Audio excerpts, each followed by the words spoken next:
Back for round number 2 of Nostalgia Talk Christmas Bonus. This time around, I'm looking back on Merry Madagascar. From the beloved animated film franchise from DreamWorks Animation, this special aired on NBC in 2009, in between Madagascar 2 and 3, with almost all of the main cast reprising their roles. Ben Stiller returns to voice Alex the Lion, Chris Rock is back as the voice of Marty the Zebra, Jada Pinkett Smith reprises her role as Gloria the Hippo, David Schwimmer returns as Melman the Giraffe, and Cedric the Entertainer and Andy Richter are back as Maurice and Mort the Lemurs. And of course, the Penguins, can't forget about them. This is set between the events of the first and second films, with Alex, Marty, Gloria, and Melman preparing to leave Madagascar for New York City. But only Mort shows up to their goodbye party, appearing to be possibly drunk off coconuts. With the wind just right, the animals head off in a hot air balloon. But their trip is cut short when coconuts are thrown at them, including some on fire, which hit the balloon as it crashes back down on the island. Makes me think of Madagascar 2. The good news is we're landing. The bad news is we're crash landing.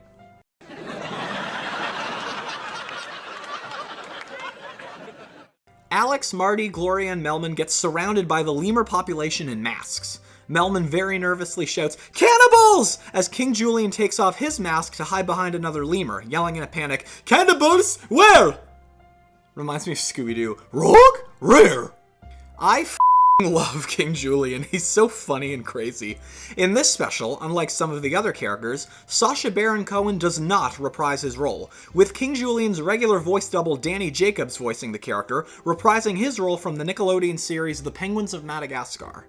Anyway, Alex chastises King Julian for having the lemurs shoot their balloon down, and Maurice explains that they thought they were the Marauding Red Night Goblin. But King Julian is relieved that it's just the freaks, adding, "I hope we're still charging them rent." The Marauding Red Night Goblin, according to King Julian, shows up on the island only on the 24th of Julianuary to drop black rocks onto the lemur population. Just then, another lemur spots the supposed Marauding Red Night Goblin, which Julian just brushes off. As Mort spots a very bright light getting closer and louder, King Julian finally notices as all of the animals go into hiding, with Julian preparing all lemurs to launch coconuts from the trees like catapults, but the lemurs get pelted by these apparent black rocks that King Julian speaks of. Gloria has Alex help as he avoids the black rocks and launches a coconut at the Marauding Red Night Goblin, successfully striking it while King Julian takes all the credit, before the goblin crashes into the island and King Julian sends the lemurs after it. But then, Alex, Marty, Gloria, and Melman spot a trail of candy canes and presents leading to the goblin, with Melman adding that the black rocks that landed on the island taste like coal, revealing the Marauding Red Night Goblin to really be Santa Claus, voiced in this special by legendary actor and filmmaker Carl Reiner. King Julian interrogates Santa, but then he and Maurice have fun jumping on Santa's belly like a trampoline before Gloria stops him, shouting, "No wonder he throws coal at you." Santa, however, appears to have taken quite the fall as he has no memory of who he is. Feeling like he ruined Christmas for everybody, Alex has the animals look for Santa's sleigh and hitch a ride home to New York with him. But right when they discover the sleigh and reindeer, the penguins shoot a candy cane like a dart to their direction as the reindeer prepare to fight the penguins. A North Pole versus South Pole battle, except for Private, who falls head over heels for Cupid. Appropriately named. Alex breaks up the fight by asking lead reindeer Donner for a ride, but Donner claims that they only take orders from Santa and suggests that the penguin takes them home instead, laughing at them for not being able to fly. The reindeer take off, leaving the animals stranded, but the penguins decide to take Donner up on his flying suggestion. As luck would have it, there's magic powder in the sleigh that makes the reindeer fly that can also work on penguins. Skipper states, "The only thing magical about those North Polars is that tank of sparkly stuff."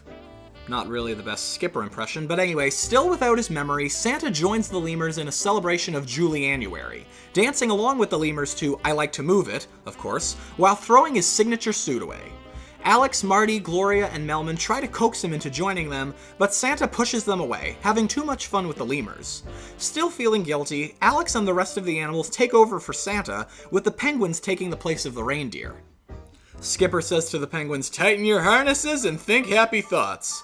And Private thinks about marrying Cupid, giving him enough energy to pull the sleigh and take the lead, while King Julian teaches Santa about the meaning of Julianuary, telling his own version of the traditional Christmas nativity story as he has all of the lemurs line up to bring him presents. I'm pretty sure there are no stores on the island, and we've established that Julian always gets coal from Santa, so I'm assuming those presents were found after the crash. He doesn't even open them, he's just like, next one, please move along, while Maurice has everyone pass through quickly. Clearly, Santa hasn't lost his magic as he uses a branch from a nearby tree to make a toy train, impressing all of the lemurs, mostly Mort, who Santa gives the train to, as he makes toys for all of the lemurs to give to each other, annoying King Julian as he demands all of the presents. Meanwhile, Alex, Marty, Gloria, Melman, and the penguins arrive in Canada to deliver presents, but crash land into someone's front yard instead of landing on the roof, with Marty sending Melman down the chimney. Melman appears to be nervous, stating that he's claustrophobic, with Marty encouraging him to be Santa claustrophobic.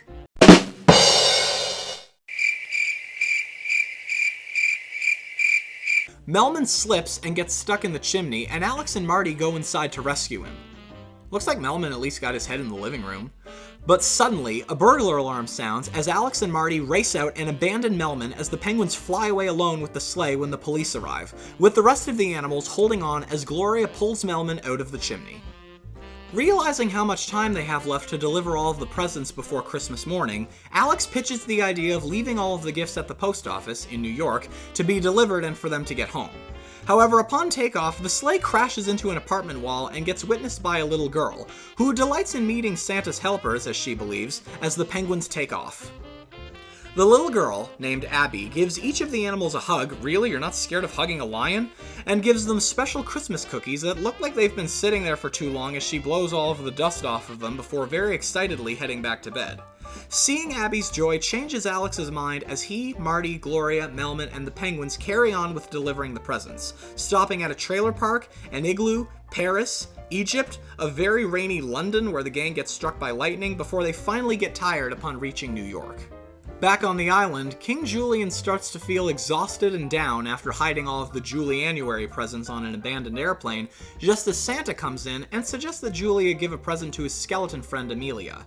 Julian begrudgingly goes along with it, and it seems to make him feel better. I have a very strong feeling that I know what this Amelia is a reference to. If anyone does as well, leave a comment. After finishing a delivery to a house in Greenland, Alex, Marty, Gloria, and Melman come across one more bag of presents, but Alex is too tired to stop at another house. But then Gloria discovers that they're actually presents for the group. For Marty, a still warm box of candied yams. For Gloria, an inflatable pool and chlorine to go with it. For Melman, a neck massager. And for Alex, a snow globe of New York City. With enough magic powder to get back to Madagascar, the gang decides to head back and save Santa instead of going home, while the reindeer enjoy the sun on the island and King Julian gives presents to the lemurs. But the magic powder starts to wear off as a lemur spots the Red Night Goblin again. Cupid calls out to Private to think happy thoughts to keep going, and I'm assuming that he's once again thinking about Cupid as the lemurs run away from the Red Night Goblin. Didn't we just establish that it was Santa all along? And the sleigh crashes into the island again, this time right into Santa, restoring his memory, but Donner exclaims that the animals stole the sleigh and ruined Christmas. The penguins and Cupid vouch for Alex, Marty, Gloria, and Melman, much to Donner's annoyance, and before Santa can thank them, he asks them if they remembered Liechtenstein, confusing the animals as Santa and the reindeer head off, using a reserve tank with the lack of magic powder as Santa thanks the animals for their help, deciding to take King Julian off the naughty list, much to his annoyance, although he doesn't know what it means, and Cupid and Private share their goodbyes.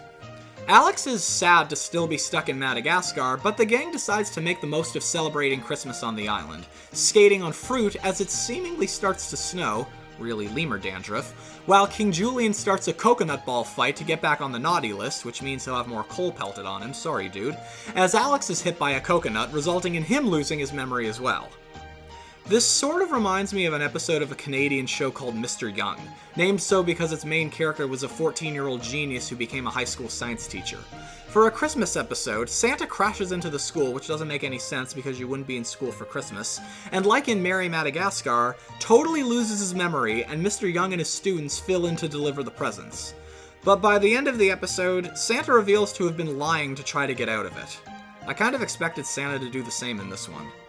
So that's all I've got to say about Merry Madagascar. I hope you enjoyed. This was a lot of fun to look back on, and I'll see you later with the next Nostalgia Talk Christmas bonus. Have a good day.